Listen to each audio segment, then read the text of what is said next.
Hi and welcome to this junior cycle higher level maths video. Today we're looking at statistics and specifically presenting data. So in this video we're going to work with some frequency tables, we're going to work with bar charts, histograms, pie charts, stem and leaf plots, which will include back-to-back stem and leaf plots. We're going to discuss which chart you should use and why, and we're going to discuss how graphs and the data presented can be misleading. So when we're working with presenting data, there's lots of different ways that you might have already seen. So we have some examples here on the screen of bar charts, we have histograms, we have line plots, we have stem and leaves, we have pie charts, and we're going to work through some of these today and understand when they should be used, what they're good for, and so on. So our first example here is a frequency table. So a frequency table itself is a way to display data. It's a way to group data to make it a little bit easier to work with. So what we have to do is to count up how many of, in this case, our salaries sit in each of the boxes. So you can see here we have, how many we've got? 3, 6, 7, 8. We have 32 salaries here. And I'm just going to write my 32 up because that's probably going to help us double check some work. And we want to complete this grouped frequency table below. So how many salaries are between 0 and 10? So what I like to do is I like to find them. So there's 1. And that is it. So I cross that off and that's 1. So how many between 10 and 20? So watch out, 20,000 actually belongs here. Okay, so it belongs in the next one up. So between 10 and 20. So that's anything starting with a 1. So we have 1, 2, 3,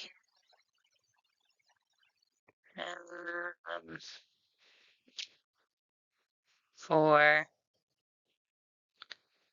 5, and 6. That 20,000 is going to go in the next bucket. 2, 3, 4, 5, 6.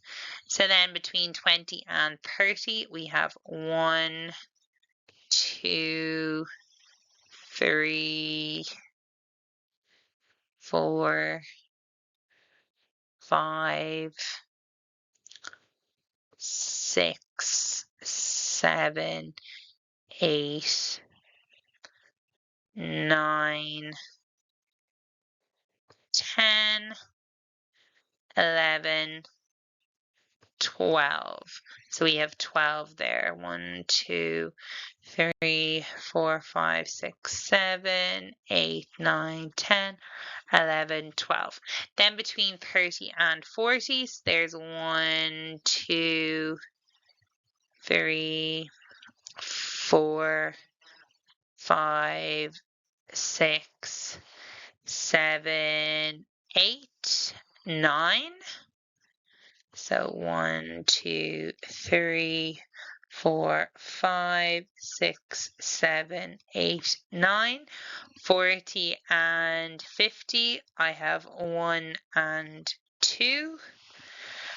And then 50 and 60, I have 1 that belongs in 50 and 1 that belongs in 60. So it is really important that you mark those off and that you double check your work. So what we're going to do now is we're going to add all these together and we're going to make sure they add to 32 to make sure we haven't lost any. Yeah, so we've got our 32. Next, it asks us to work with the mid-interval values. So a mid-interval value means we take the middle of the interval to use as like an estimate. Why we tend to do this is because grouped data is easier to work with. It allows us to work with much larger sets with ease, but then if we're working with the group data, we often then don't have the underlying data to do this more accurately.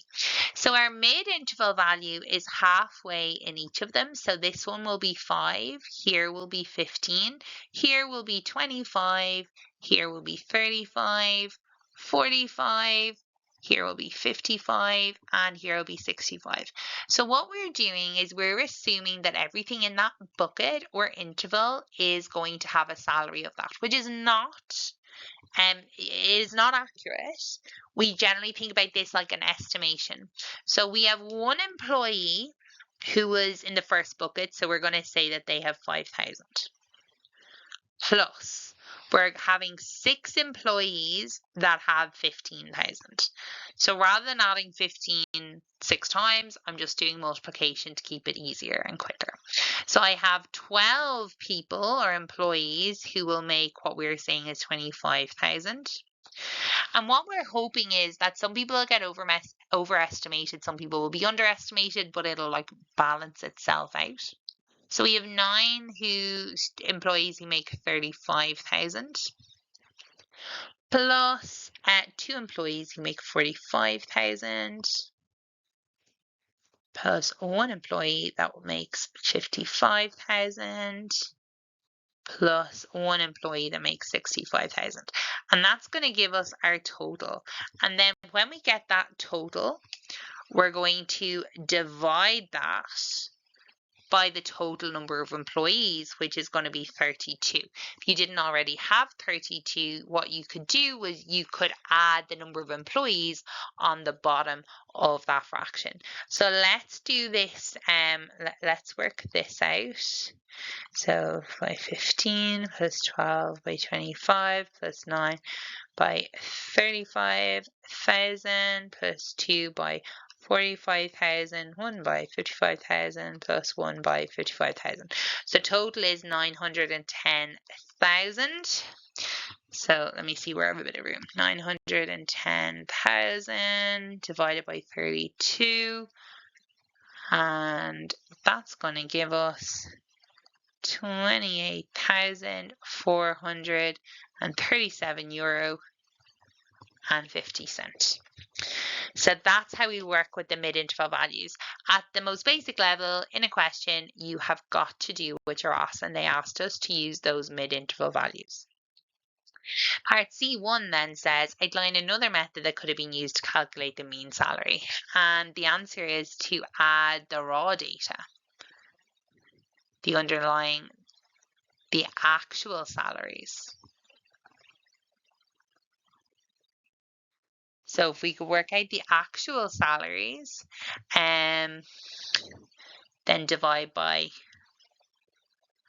32, that will give us a more accurate answer. So which answer is more accurate using the actual salaries? And the reason is mid-interval values is an estimation, which it can over or underestimate the salaries. And it's rarely bang on. Now, it's good if you're working with such a big data set and you don't have the underlying data and it's the best you have. But in that case, where we had the underlying data, probably would have been better to work with that. So let's talk a little bit about bar charts and histograms. So a histogram is very similar to a bar chart, but how it works is quite different, and the underlying data itself is quite different. So our histograms, we use these in kind of 2 scenarios: continuous data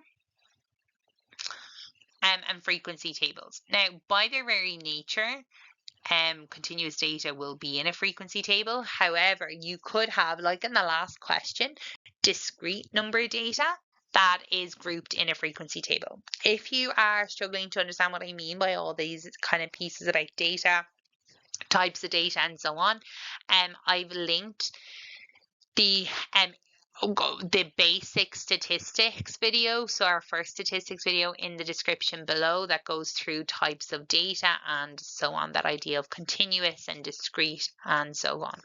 So for a histogram, we're talking about continuous data or discrete data that has been grouped together in a frequency table. What that means is we don't have distinct pieces, they run into each other. So notice on the bottom of this histogram, it has a number of ranges. So it goes 100 to 150, 150 to 200. So it wouldn't make sense to have a gap.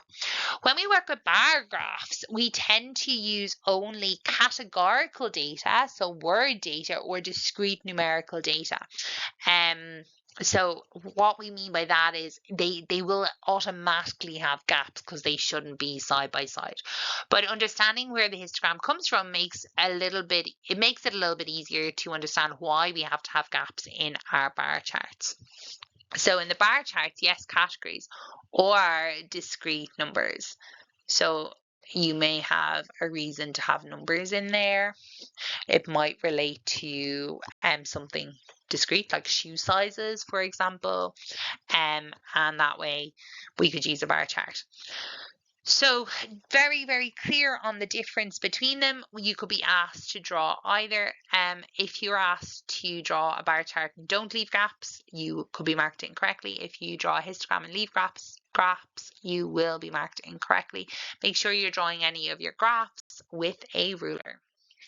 So let's look at a bar chart example. So John looked up the number of men and women in Ireland working in 5 different types of job in 2016. The jobs are labelled A, B, C, D and E, and all the numbers were rounded to the nearest 10,000. John drew the diagram below to show the information. There's space for 2 bars for job E. Use the diagram to answer parts A to D. So how many men had job A?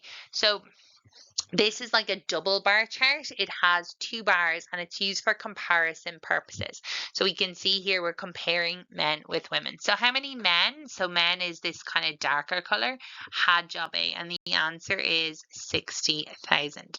How many women had job D? So it's somewhere in between 100 and 120. So it's going to be 110,000. How many people in total had job B? Okay, so there was 90,000 men plus 80,000 women, which is going to give us 170,000 total. So read your questions really carefully. So part B, complete the following sentences by writing in the correct letter A, B, C, or D in each case. The job with the greatest number of men was job. So we're looking at, again, this shaded one and the shaded bar. The highest shaded bar is here, and that's B. Almost all of the people with job were men. So here we're looking for where there's a very small number of women, and women is that white bar, so that is in A. So it tells us then that 40,000 men have job E and 120,000 people in total have job E. Draw 2 bars on the diagram to show the number of men and the number of women who had job E. Shade your bars in a similar way to the bars for the other jobs. So men is 40,000, so it's going to look like this. But then how many women? So there was 120,000 in total. And then we were told there was 40,000 men. Taking those away, it leaves us with 80,000 women. So the other bar, the white bar, has to go up to 80,000. So that's our answer for C up there on our picture. So part D, one person is picked at random from the people with job C. John finds the probability that this person is a woman. Put a tick in the correct box to show which of the following is closest to John's answer. So we're focusing on C. Now, C looks like there are 60,000 women and about 50,000 men, meaning a total of about 110,000. So that's in total. So the probability of getting a woman is 60,000 out of 110,000. You can get rid of all those zeros, which is 6/11. Now, 6/11 is in fractional form. We're being given 3 decimals. So you can convert this to a decimal, which is 0.54 recurring. Or looking at that, you could see that of the numbers that are there, it would have been closest to a half. 6 out of 12 would have been a half. So that would have been our closest number. The reason here is absolutely fine to be numbers. Don't be afraid to use calculations to justify your answers in any question. So part E, the ratio of men to women working in ICT in 2016 is roughly 7:3. One of the people working in ICT in 2016 is picked at random. Write down the probability that this person is a woman. So there's quite a lot going on here. So first thing I'm going to do is I'm going to write out my ratio 7:3.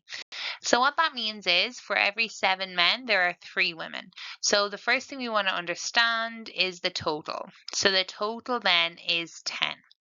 That then allows us to convert these into fractions. So that's 7 out of 10 and 3 out of 10. So the fraction of men is 7/10 and the fraction of women is 3/10. We're being asked for the probability that the person is a woman. Probability is the same as proportion, as fraction, as decimal. So the fraction of women is 3/10, which means that is the same thing as our answer for probability. So example 3, let's look at a histogram. So the table below shows the distance in centimeters jumped by a group of students during a school long jump competition. We can see here it's being grouped 0 to 80, 80 to 160 and so on.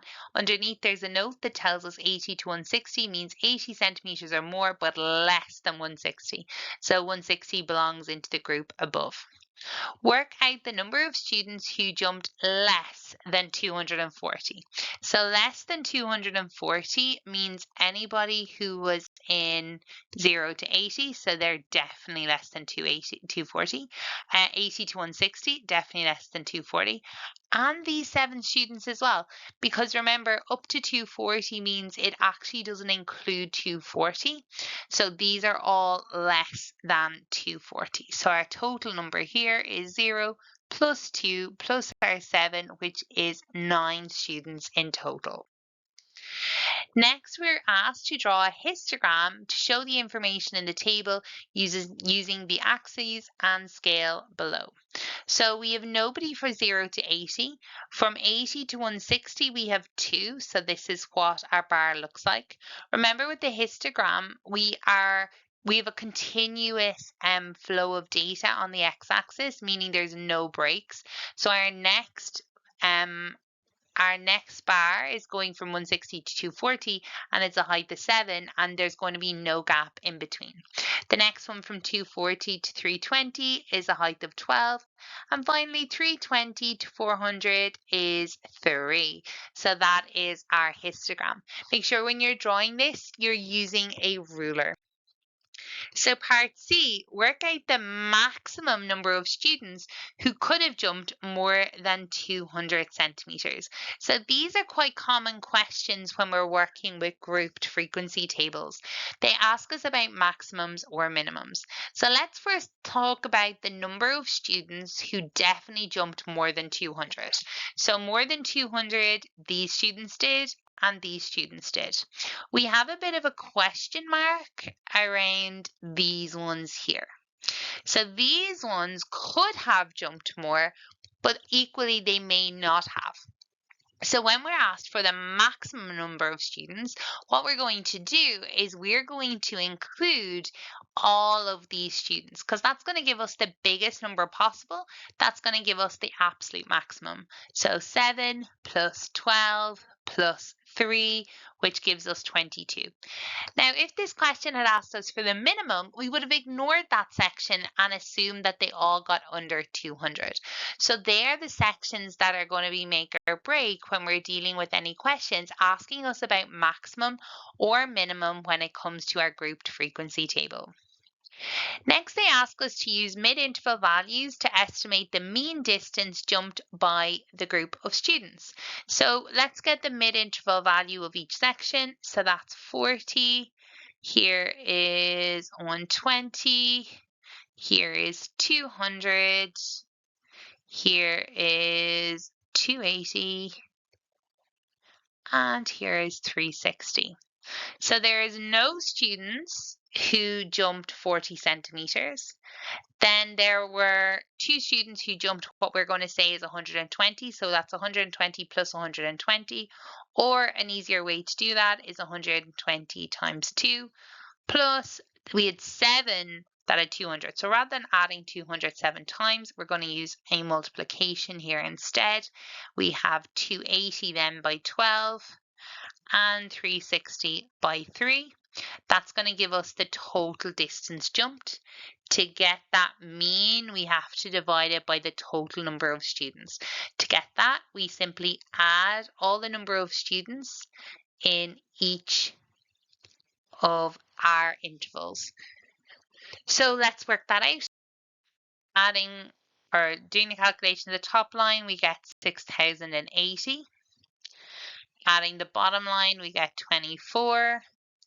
Simplifying that is going to give us 253.33 recurring, and it asks us to give our answer correct to the nearest centimeter, so that is 253 centimeters. Part E, estimate the median distance jumped as accurately as you can. Show you're working out. So this question is quite tricky. Median means the middle. So what we have, remember, is we have 24 students in total. So how the median works is you line up all your numbers and then you find a middle number.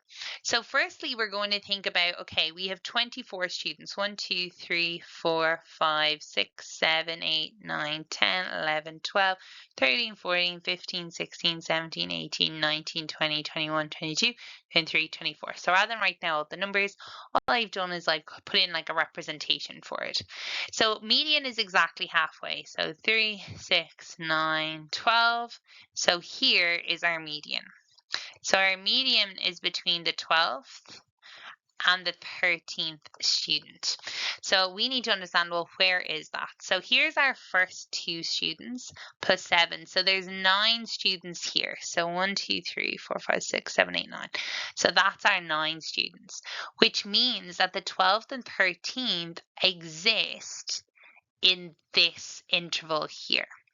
So how accurately can we do that? So there's 12 students. So let me change my color up. So that is 1, 2, 3, 4, 5, 6, 7, 8, 9, 10, 11, 12.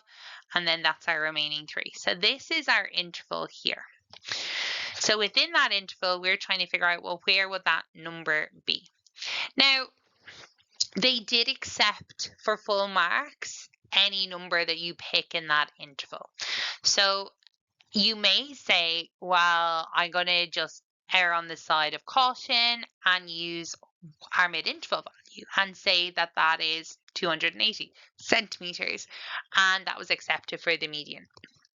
Another way to think of this is, well, if this is 240 and this is 320 and there's 12 kind of pieces in there, we want to find, well, what's about in where we have the arrow here. So what number would be right in there? So we need to think in terms of, well, if we keep dividing this up, 1, 2, 3, 1, 2, 3, we're basically talking about a quarter. So what's a quarter of the way between these two numbers? So first of all, let's figure out, well, what's the difference between these two numbers? And the answer is 80.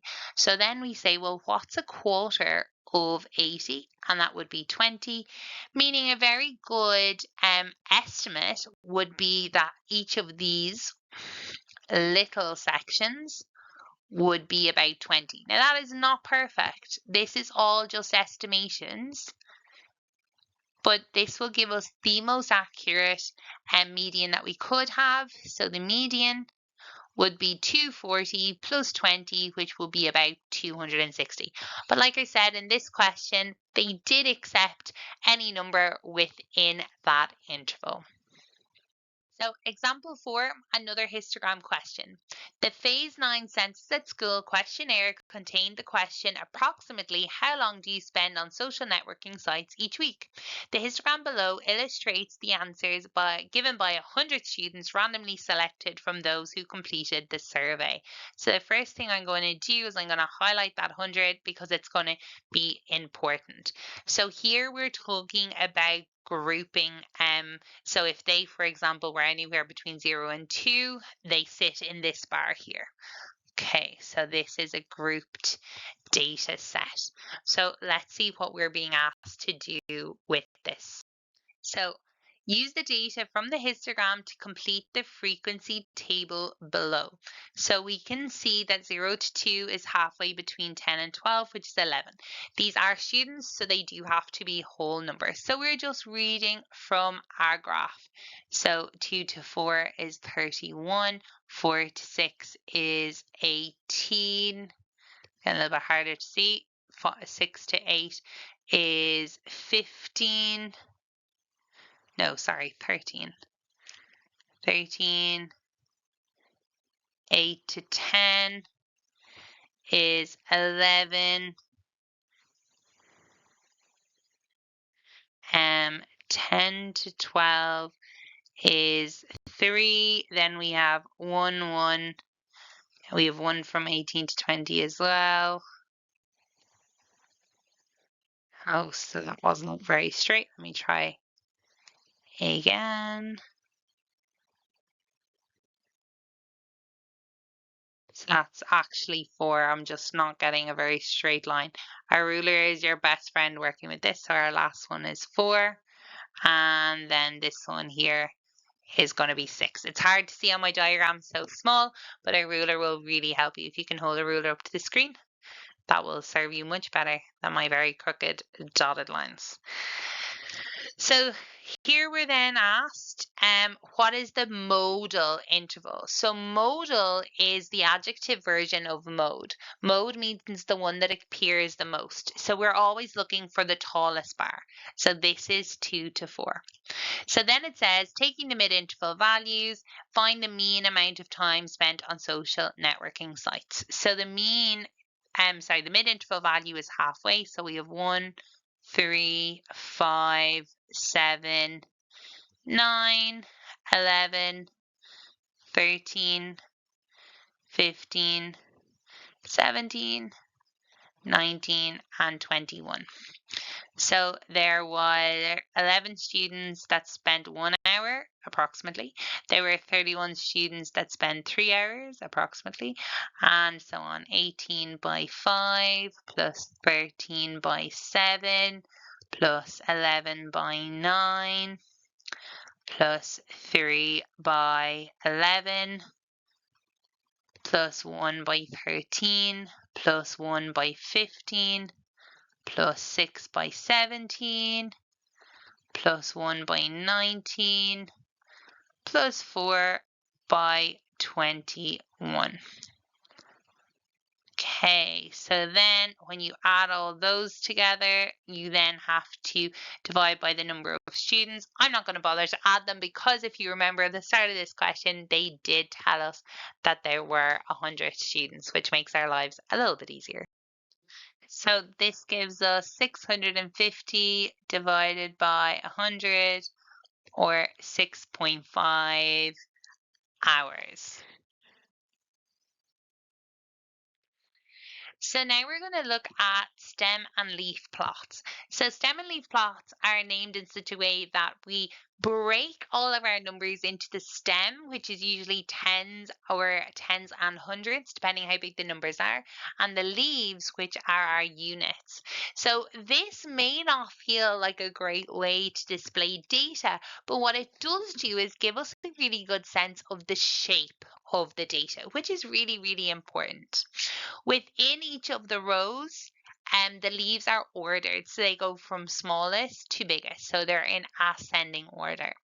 If it's back to back, we need to make sure that we have 2 keys. So a key is this piece here.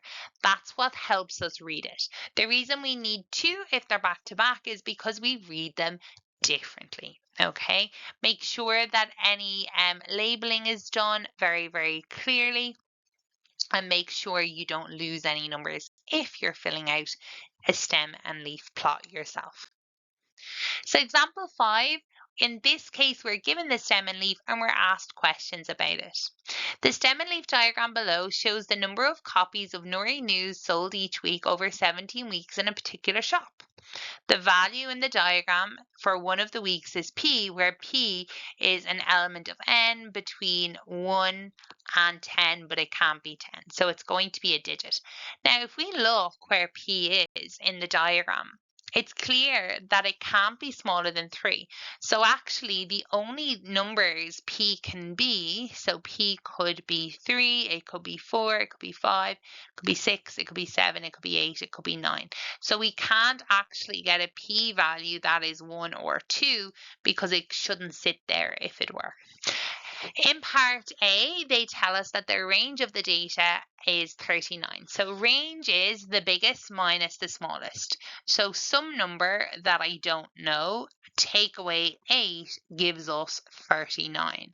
So then that biggest number that we have is 47, which means that P must equal a 7.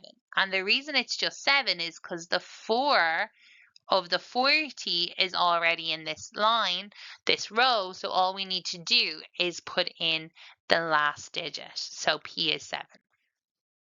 Find the value of each of the following statistics for this data. So the mode. So what I'm going to do is I'm going to change that to 7 to make my life a bit easier. Mode is the number that appears the most. Because the stem and leaf by its nature is ordered, that is quite easy to spot. So we have 3 identical numbers here, and that is going to be our mode. But our mode is not just 9. That 9 is going with the 1, which means our mode is 19. So then it asks us for median. So median is the middle. So that's a little bit trickier to do.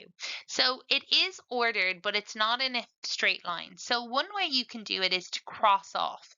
Going from the top, we move from smallest to biggest. Going from the bottom, we move from biggest to smallest. So there's 1, 2, 3, 4, 5, 6, 7, 8, and that leaves us with 21. It's very easy to do this incorrectly, to go the wrong way, to cross out the wrong numbers. So do a little bit of practice on some stem and leaves to work out your median in a nice, quick, and easy way. So then it tells us in part C that the sum of the data in the stem and leaf diagram is 431. Use this fact to find the mean of the data. Okay, so this gives us a lot of information. 431 is our total if we add all those numbers together. We know it's 17 weeks, so we're dividing that by 17, and we are asked to figure out the mean. So 431 dividing by 17, that gives us 25.35, but they asked it correct to just one decimal place, which is 25.4, which is the mean number of newspapers sold each week. So part D, in the 18th week, there was a special issue of Nuri News, and there was a lot more copies of it sold than any other week. Okay, so what that's telling us is the number is going to be the biggest number in there. Find the modal number of copies sold each week over the whole 18 weeks. So what is our modal number? So if on the 18th week a lot more copies were sold than any other week, that is not going to change what the mode is, because it's not going to sit in with these other numbers, so it's not going to create a new mode. So our mode is going to stay the same at 19. it then asks, find the median number of copies sold over the whole 18 weeks.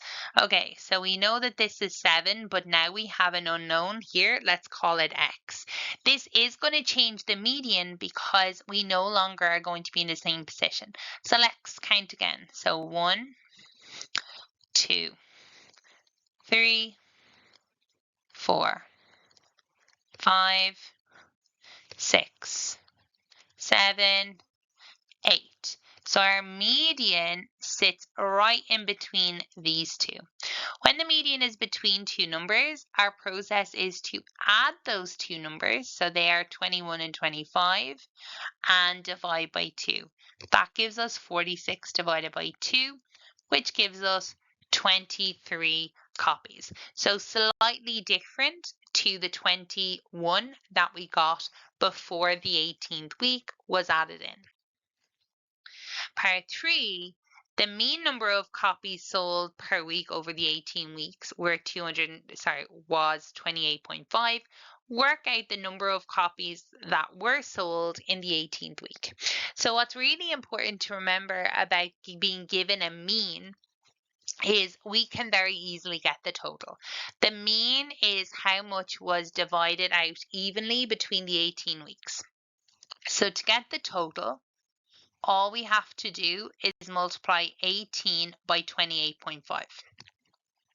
And as soon as we have the total, that's going to be much easier for us to work with. So this gives us 513.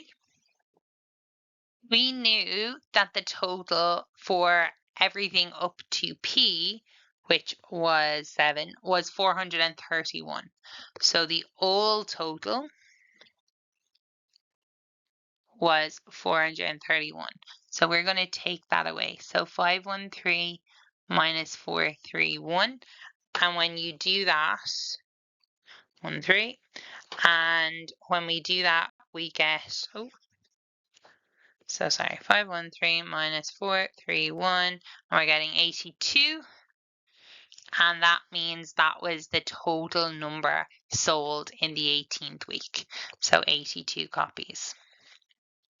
So working with the mean is very easy, but can often cause problems for students. But if you can remember that the mean is always the total multiplied by the number that has that. So in this case, the number of weeks, it might be the number of people, etc.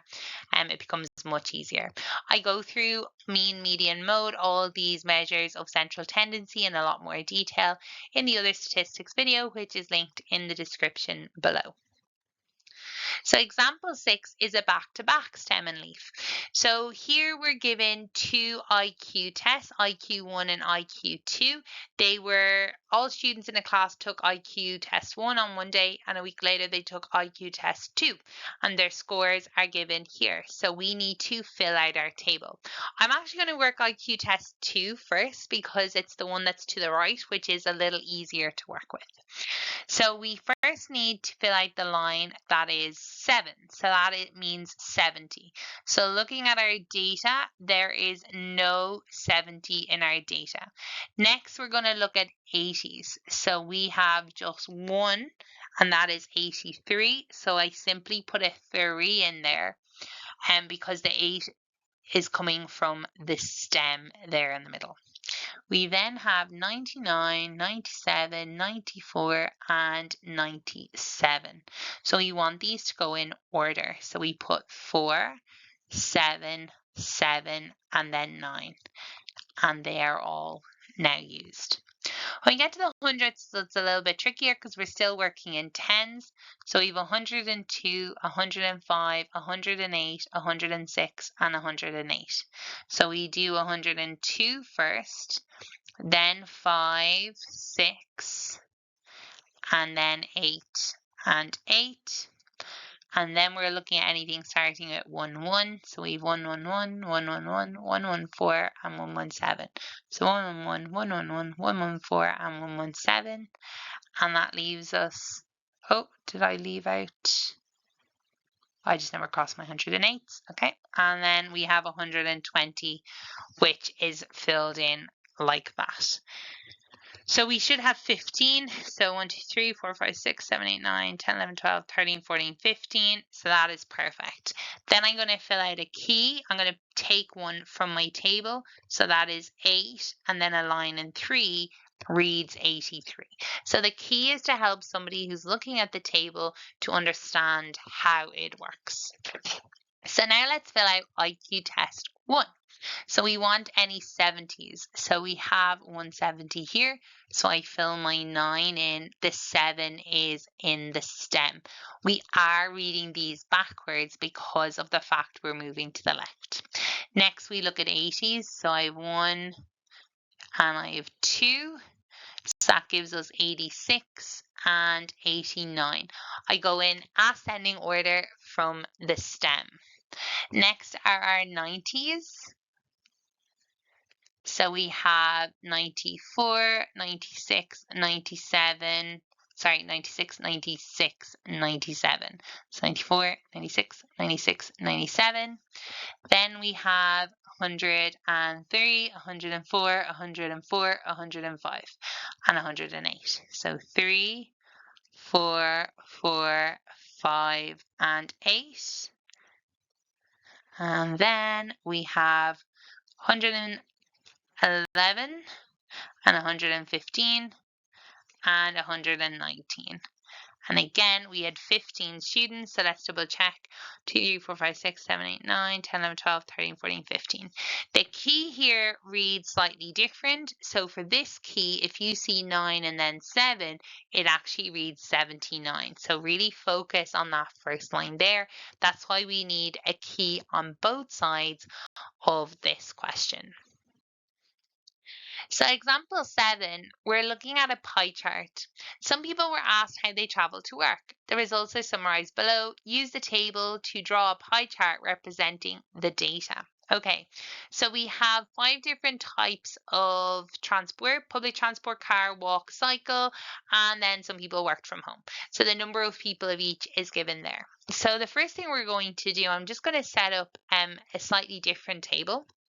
So I'm just going to turn it so that it's working down the page. So the first thing I want to understand is, well, how many people are there in total? So we have 25, 15, 30, 10, 10, that's 50 and 40. That gives us 90 in total. The next thing I want to do is figure out, well, what fraction of the people went on each piece of transport. So no matter what you have, you want to understand, well, what fraction of the data does it represent? So this is 25 over 90. Yes, that does simplify, but actually I'm not even worried about simplifying at this point. I'm going to leave that as the fraction that it is. If you want to simplify it, you absolutely can. Car was then 15 over 90. Walk was 30 over 90, cycle was 10 over 90, and work from home was 10 over 90.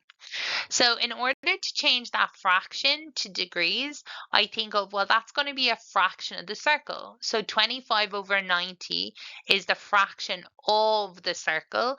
And to do that, I multiply it by the 360 degrees that exist in a circle. So what is 25 over 90 of 360? Of meaning multiply. And when I do that, we get 100 degrees. So same, 15 over 90 multiplied by 360 gives me 60 degrees. 30 over 90 by 360 gives me 120 degrees. And 10 over 90 by 360 gives me 40 degrees. And 10 over 90 by 360 gives me 40 degrees. A really good final check to do is just make sure that that all adds up to 360 degrees, which it does. So taking that table, it's a little bit squished because I need a bit of space here. We're going to draw a pie chart. So first thing we're going to do, we're going to take our compass and we're going to draw a nice big circle. Don't make it too small. It can be hard to work with. It can be hard to label. Give yourself good distance. So draw your circle. Then we want to add in one line. It doesn't matter where you add that line. You might want to draw it horizontally, vertically. It doesn't really matter. On your page, you can turn your page to make this easier each time you work. I can't move the screen. I can't rotate the screen, but you obviously can rotate your copy. So we're going to take our protractor and we're going to place it along this line. I want to look where my 0 is. So this is my 0 I'm working with. I'm not over down the other direction. So that means I'm going to work on the outside. So I always see where the 0 is, and I'm going to work on the outside, and I'm going to go all the way till I get to 100, and that's where I'm going to make a mark, and I'm going to draw in my first line, 100 degrees, and that gives us our first section. The next section is 60 degrees. So we rotate your copy, I would suggest, or your book or whatever you're working in, and then you will be dealing with like an upside down protractor. So this is 60 degrees. Again, I'm on 0, so I'm going to go as far as 60. I'm going to make my mark, and then once I've made my mark, I remove my protractor and I connect them together. My next section is 120, which will be about here. And then I have 40 and 40, which is going to look like this. You are not required to color these in an exam, but if you want to, that's fine. Just don't waste a lot of time. I'm going to then add in what the sections are. So this is public transport, and it's 100 degrees. And then this is 60 degrees, and that's car. Walk is 120 degrees, and then we have cycle, which is 40 degrees, and then 40 degrees work from home. So that's our completed pie chart. So do make sure that you label it. Example 8, another pie chart, but this time we're given the pie chart and we want to work with it. So the number of students attending primary and post-primary schools in Ireland in 2010 is illustrated in the pie charts below. And the first question is, the angle of the slice for primary schools with between 100 and 199 pupils is 93.725 degrees. Find the number of schools in this category. So we're dealing with primary schools, and we're given the total number of primary schools there. We know that this section here is 93.725. So we're dealing with this piece here. So the first thing we want to do is understand that as a fraction. So 93.725 degrees out of 360 degrees, and that's our fraction. The degrees will just cancel themselves out, so it gives us just a nice fraction, and we want to get that fraction of the total, which is 3165. That gives us 93.725 over 360, and we're going to multiply it by 3165, and that can go straight into your calculator. And that's going to give us 823.99, which really gives us 824 schools. Part 2 then says, Mary claims that the charts show that there are roughly the same number of post-primary schools as primary schools in the 200 to 299 range. Do you agree with Mary? Give a reason for your answer. So here we have 200 to 299, and then here we also have 200 to 299. Now, what Mary is seeing is that these sections look to be about the same angle. If we had this on a page in front of us, we could measure, but they look pretty similar. So the degrees are going to be about the same, which means that the fraction of schools is the same. So it would be correct to say the fraction of schools in this category is the same. But what we need to take account of, there are 3,165 primary and only 729 post-primary, so secondary schools. So what that means is if we get the same fraction of each, there is going to be less in the secondary schools. So do we agree with Mary? No. Same fraction, but overall will have less for the post-primary school. A lot of time our statistics questions really are us trying to make sense of data and graphs and what they're showing, just like this. So question 9 is looking at some other charts that have appeared before but aren't necessarily charts that you would see or maybe even study. So here we are told that the students in a class recorded how many messages they sent from different forms of messaging, so text, email, IM, and Twitter, over 4 months. Diagram 1 shows the percentage of messages sent using each form of messaging in each of the 4 months.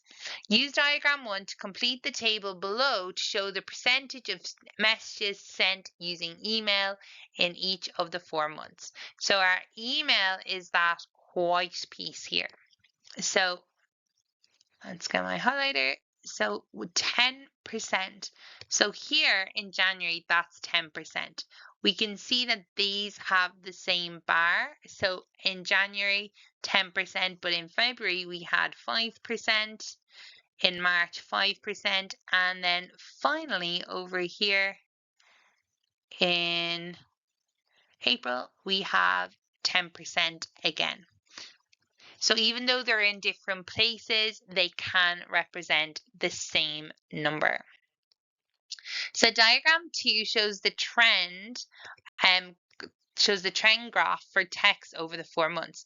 Complete diagram 2 to show the trend graph for email, IM, and Twitter over the 4 months using the data from diagram 1. Label each trend graph clearly. So let's bring in our diagram 1. So let's work with email. So email in January was 10%. In February, it went down to 5%, March 5%, and then went back up to April to 10% in April.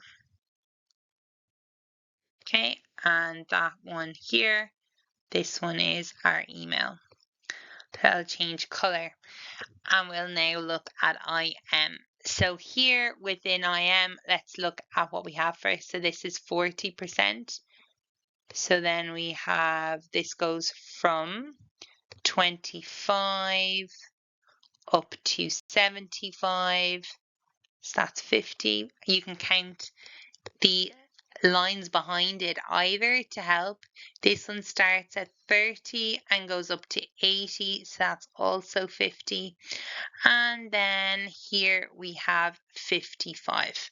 So instant message, we have 40%, then that went up to 50%, 50%, and then 55%.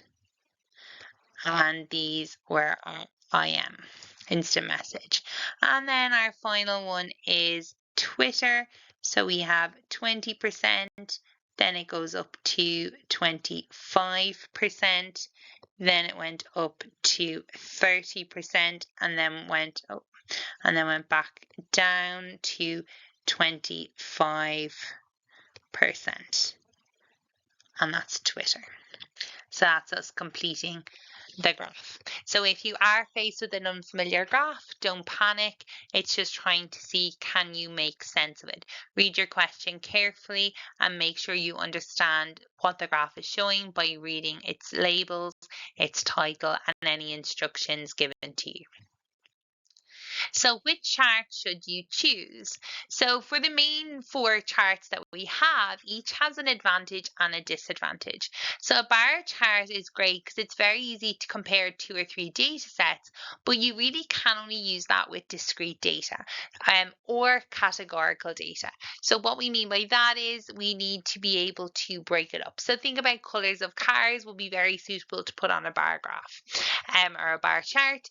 If you were talking about heights, it wouldn't be suitable because that's continuous data. Pie charts are very visually appealing, but can be hard to compare 2 data sets if they're similar and we're looking at just very small differences.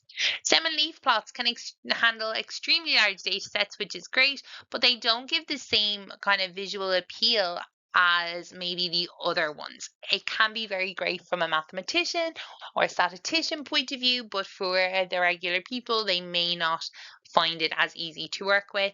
Histograms are very easy to read, but you do have to remember that the bars must touch, and they really are only suitable for our continuous or grouped data. So, how graphs can be misleading. This is a really important idea, especially when you're drawing the graphs yourself. You may not understand what a big deal it is to have maybe all your labels there or your axes and so on. But did you know that actually statistics can be used to mislead as well as inform?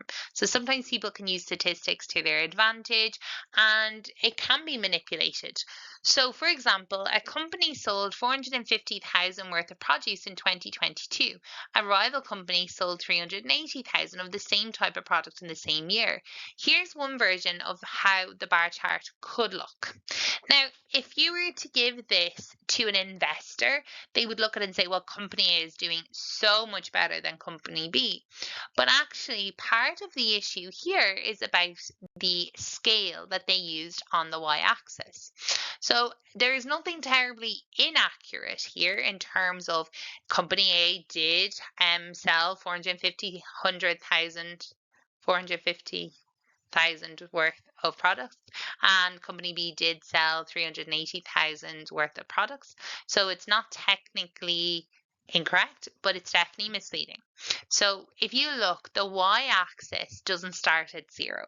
So it looks like at this level that A is like 4 or 5 times better than B, which is not the case.